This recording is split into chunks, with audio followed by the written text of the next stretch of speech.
आजमगढ़ किसान मोर्चा के राष्ट्रीय नेता योगेंद्र यादव ने बीजेपी पर किया प्रहार। संयुक्त किसान मोर्चा की अपील, चुनाव में किसान विरोधी बीजेपी को सजा है। संयुक्त किसान मोर्चा की केंद्रीय कमेटी द्वारा लिए गए निर्णय के अनुपालन में संयुक्त किसान मोर्चा के राष्ट्रीय नेताओं ने आज आजमगढ़ के तमसा प्रेस क्लब में प्रेस कॉन्फ्रेंस कर विधानसभा चुनाव में भाजपा को सजा देने की अपील की। प्रेस कॉन्फ्रेंस में संयुक्त किसान मोर्चा के राष्ट्रीय नेता हलान मोला योगेंद्र यादव के साथ किसान सभा के प्रांतीय महामंत्री प्रेस कॉन्फ्रेंस में स्पष्ट किया कि चुनाव में भाजपा को वोट न देने का कदम किसानों को मजबूरी में लेना पड़ा है क्योंकि भाजपा सरकार ने आंदोलन वापसी के समझौते के वक्त जो लिखित वादे किए वो पूरे नहीं किए। सरकार ने वादा खिलाफी की है, इसलिए उसे सजा देना देश के किसानों का दायित्व है। एमएसपी पर कमेटी बनाई गई, न आंदोलन के दौरान किसानों पर दर्ज मुकदमे वापस किए, न ही शहीद किसानों के परिजनों को मुआवजा दिया गया। इसके उलट लखीमपुर के मुख्य साजिशकर्ता अजय मिश्र टेनी को मंत्री बनाए हुए हैं। साथ ही 4 किसानों व एक पत्रकार के हत्यारे मंत्री के पुत्र को जमानत देकर किसानों को अपमानित किया।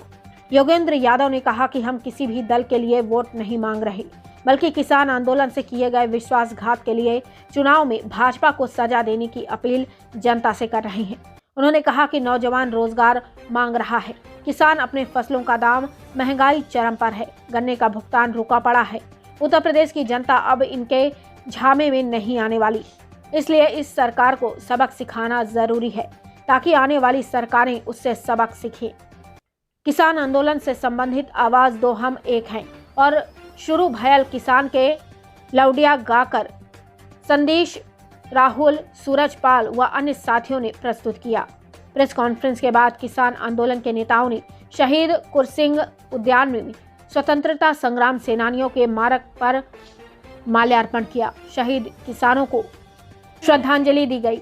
आजमगढ़ से संवाददाता ज्ञानेंद्र कुमार के साथ विनोद कुमार सिंह की खास रिपोर्ट। हम लोग संयुक्त किसान मोर्चा के आह्वान पे हम लोग तो ये अपील लेके पूरे उत्तर प्रदेश में ये अपील सिर्फ ये कहती है, इस चुनाव में किसान विरोधी बीजेपी को सजा दें। लाखों की संख्या में ऐसे पर्चे छपे हैं, सरकार का भंडाफोड़ करते हुए किताबें छपी हैं, प्रेस कॉन्फ्रेंस में, नुक्कड़ सभा में, गांव-गांव मीटिंग करके पर्चे बांट के प्रस्ताव कर रहे हैं। तो मैं तो इतना ही जानता हूँ, इसका असर क्या होगा 10 तारीख को देखिए। असर कितना बड़ा है ये तो मुझे प्रधानमंत्री के चेहरे पे असर दिखाई देता है। बीजेपी की जिस तरह से हवाइयां उड़ रही हैं इनसे, इससे पता लगता है।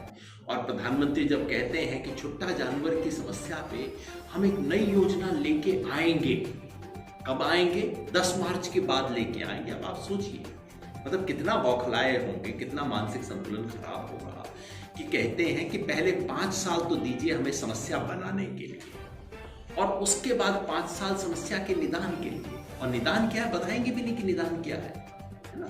सुनते हैं कुछ ऐसा बताएंगे कि गोबर पे आपको पैसा मिलेगा, जो कि छत्तीसगढ़ में ऑलरेडी मिल रहा है। गोबर एक धन है, ये इस देश में प्रधानमंत्री नरेंद्र मोदी के आने के बाद नहीं शुरू हुआ, ये 5000 साल से लोग जानते हैं।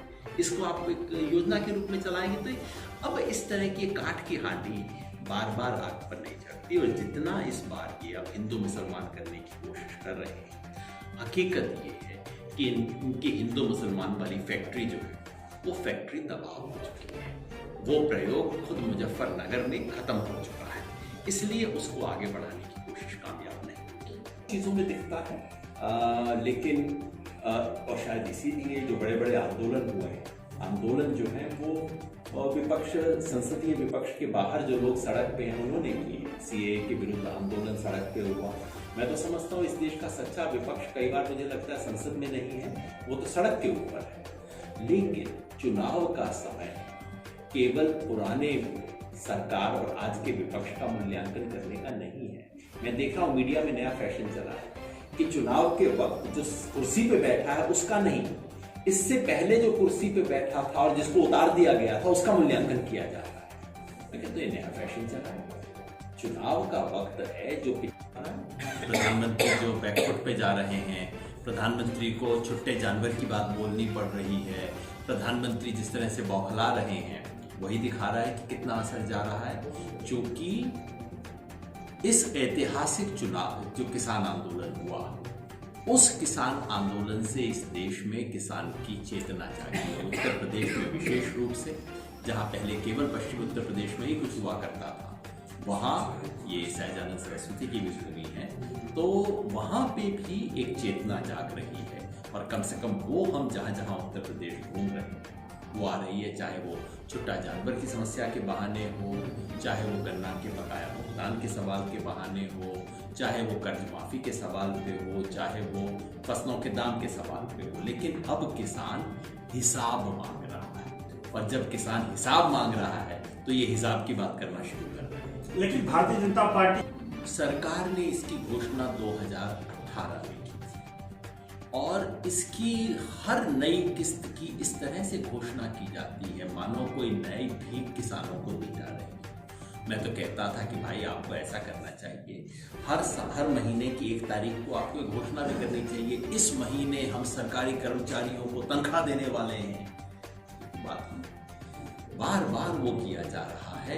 एक हाथ से सरकार ये निधि दे रही है और दूसरे हाथ से उससे डबल वापस दे रही है। किसी भी किसान से पूछ लीजिए, किसान आपको गिना देता है कि साहब वो तो 2000 आया, लेकिन डीजल में कितना गया, बिजली का कितना महंगाई बढ़ी, पानी का खर्चा कितना हुआ, ये जो की होगी बाकी तो हम ना बताएंगे।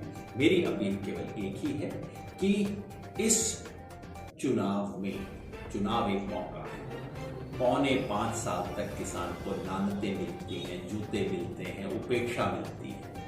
यही एक वक्त है आपके पास सबक सिखाने का, और सबक सिर्फ बीजेपी को नहीं, आगे से कुर्सी पे कोई भी बैठे उसको सबक सिखाने का कि बाबू किसान भूलेगा नहीं। जो तुम करोगे, 5 साल पहले मैनिफेस्टो जो तुमने दिया था वो हमें आज भी याद है। तुमने हमारे साथ विश्वासघात किया, हम भूलेंगे नहीं। दिल्ली से मोर्चे को उठा दिया, सोचते हो अब क्या कर लेंगे, किसान कुछ कर लेंगे। ये अगर संदेशा जाएगा तो आगे से सब सरकारों को अकल रहेगा।